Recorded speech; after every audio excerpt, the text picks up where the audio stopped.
ఏది ఆ రోజుల్లో నువ్వు బయటకు వచ్చిన రోజున కాంగ్రెస్లో వచ్చినప్పటి నుంచి నేను నీతో ఉన్నాను. మరి అంటే అన్న మీరు నాకు కావాలి బేసిక్గా, కానీ అక్కడ సర్వేలన్నీ మీకు వ్యతిరేకంగా ఉన్నాయి, అర్థం చేసుకోండి, నేను మీ ఫ్యూచర్ చూసుకుంటా, మీకు ఎమ్మెల్సీ ఇస్తాను, ఆగండి అని చెప్పాడట. నాకు ఎమ్మెల్సీ కాదు ఎమ్మెల్యేనే కావాలి అన్నాడట. అని నాకు బీజేపీ వాళ్ళు పిలుస్తున్నారు, తెలుగుదేశం వాళ్ళు పిలుస్తున్నారు. ఇదంటే అన్న నేను చెప్పాల్సింది చెప్పాను.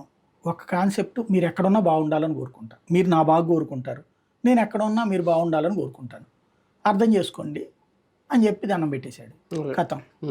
ఇక్కడెక్కడ ఏందంట ఏం బిగుతావో ఇట్లాంటిది ఏం లేదు, కూల్గా చెప్పేశాడు. దానివల్ల కోపగించుకుని బయటకు వెళ్ళిపోయాడు. కాపు అయినా సరే ఓకే అయిపోయింది.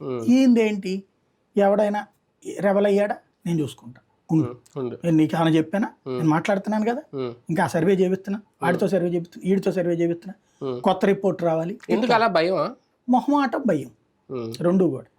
అక్కడ ఏమవుతుందో, నెంబర్ 1 మనం పెట్టే క్యాండిడేట్ అంతకంటే పవర్ఫుల్ అనుకున్నప్పుడు ఎవడైనా సరే పోరాంటాడు.